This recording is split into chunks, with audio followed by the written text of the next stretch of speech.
जंगल में हाथी और शेर एक पेड़ के नीचे बैठे हुए हैं। हाथी गहरी सोच में डूबा है और शेर आराम से लेटा हुआ है।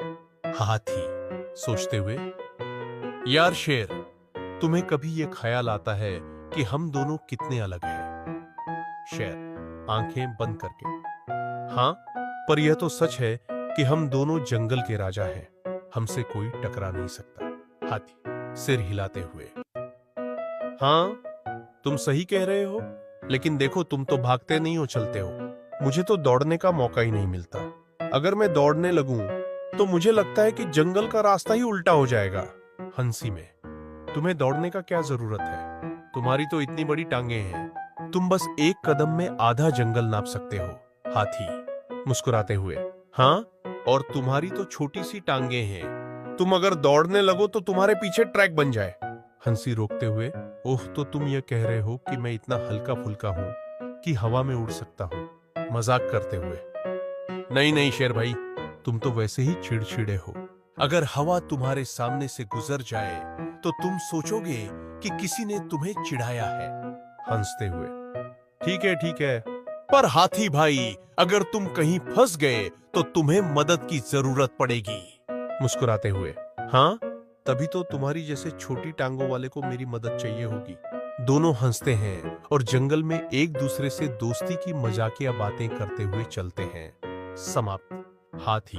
हाथी और चींटी की मजेदार कहानी। एक बार की बात है, एक घने जंगल में एक हाथी और एक चींटी रहते थे। दोनों अच्छे दोस्त थे, लेकिन उनके आकार में काफी फर्क था। हाथी बहुत बड़ा था और चींटी बहुत छोटी।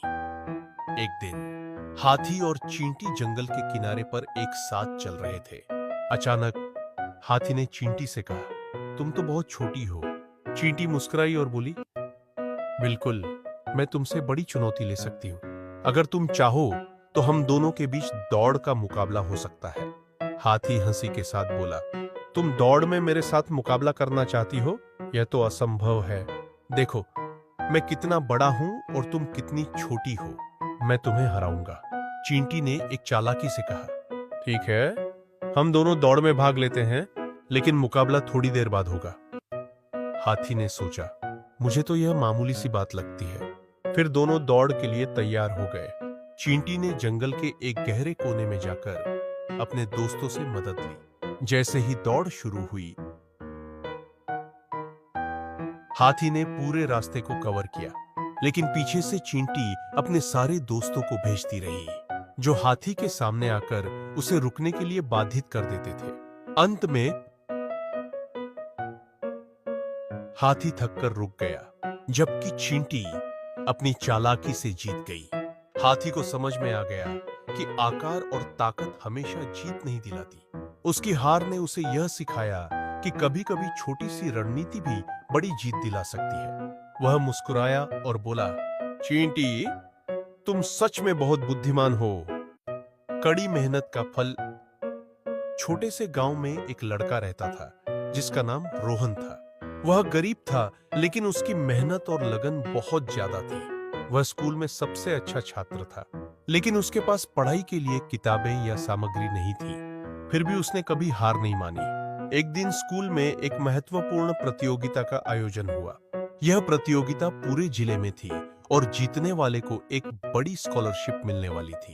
रोहन ने ठान लिया कि वह इस प्रतियोगिता में भाग लेगा। उसके पास पढ़ाई के लिए कोई खास संसाधन नहीं थे, लेकिन उसने पुरानी किताबों और अपने दोस्तों से मदद लेकर तैयारियां शुरू की। रोहन दिन रात मेहनत करता और किसी भी मुश्किल को अपने रास्ते का रोड़ा नहीं बनने देता। प्रतियोगिता के दिन जब वह मंच पर था, तो उसे बहुत घबराहट हो रही थी, लेकिन उसने अपने आप को संभाला और अपने ज्ञान का पूरा प्रदर्शन किया। अंत में रोहन ने प्रतियोगिता जीत ली और उसे एक शानदार स्कॉलरशिप मिली। यह जीत सिर्फ एक पुरस्कार नहीं थी, बल्कि यह उसकी मेहनत और समर्पण का परिणाम था। रोहन ने साबित कर दिया कि अगर मेहनत सच्ची हो और लक्ष्य स्पष्ट हो, तो कोई भी मुश्किल हमें हमारे सपने पूरे करने से रोक नहीं सकती। रोहन की यह कहानी हमें यह सिखाती है कि हालात चाहे जैसे भी हों, अगर हम अपने लक्ष्य को लेकर ईमानदार और मेहनती हों, तो सफलता जरूर मिलती है।